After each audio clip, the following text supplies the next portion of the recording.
Street football, that's a great topic, particularly when you think about the popularity of soccer these days. So how is it being done? So what we have started 15 years ago is to identify organizations that work in their communities using football as a tool for social transformation. That can be from HIV and AIDS prevention, to landmine risk education, to homelessness, to social inclusion, migration, or peace building. So what football does is actually it helps you to speak to the group you wanted to speak to, like youth, who is motivated by football, and it keeps the young people long enough in a process in order to work on behavior change. We see a lot of countries that are trying to look to soccer as a way to bring up their economic and social change, China included. But the level of soccer playing, particularly in international competitions, cannot be complemented. So do you have any medical remedy for our streets? Yeah, I think I mean, football is, first of all, it's accessible to everybody. And you probably might find even talent at the end of the day if you use football more on the grassroots level. So the easiness, the simplicity of football should be used in order to really mobilize young people to become active. So either they develop towards sporting talent, or they develop towards citizens' talent. But at the end of the day, they will contribute to society. So we have now 15 years of evidence that it works. We have now a network of 130 organizations. We know how football actually adds value to social development. We're working in 80 countries with around about 2 million youth.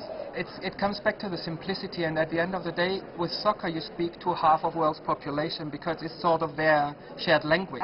And that helps a lot if you want to get across like values you believe are important for our global development. So for example, team play.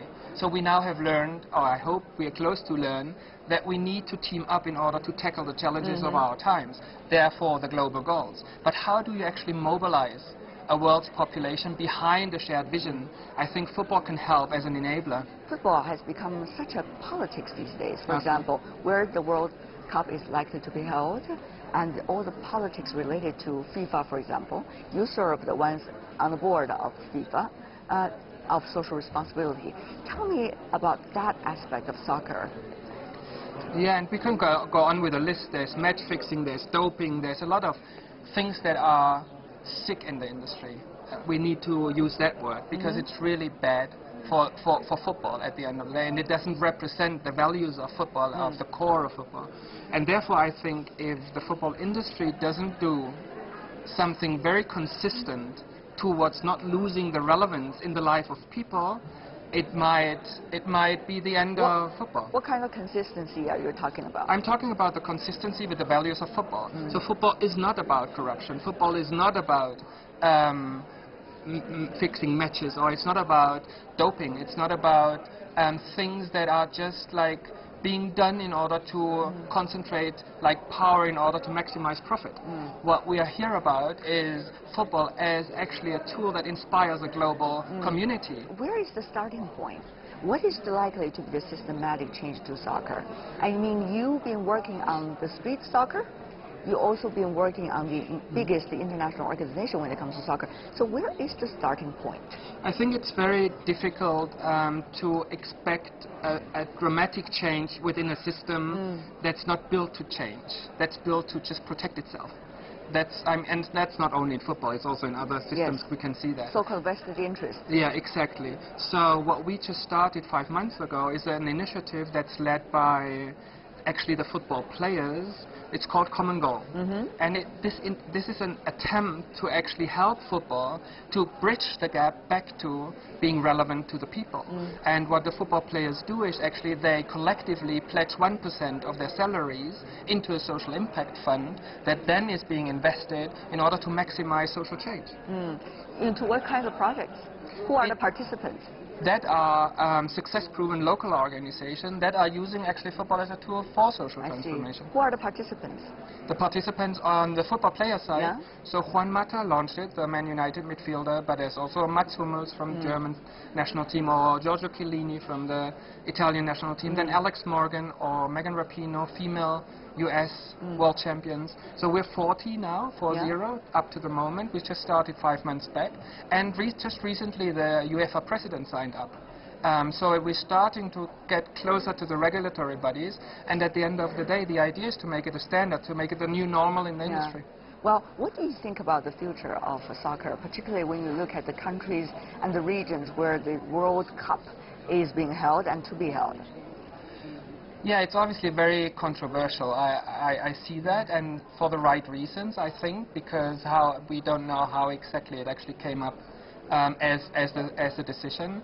But at the end of the day, it's also, if we want to look at it like that, it's also an opportunity. So now we have, let's say, the 2022 World Cup in the Middle East.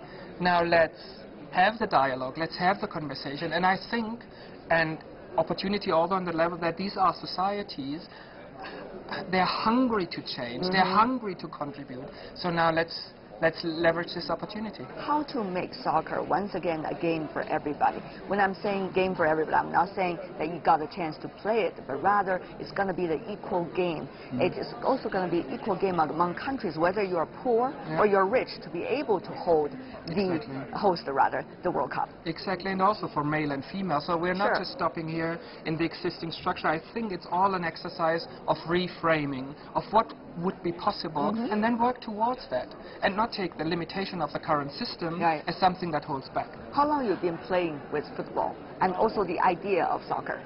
So I started motivated by the assassination of Andrés Escobar in the 90s. He happened to score an own goal at the World Cup in '94, came back to Colombia, which was the place where I lived, and was assassinated, was killed.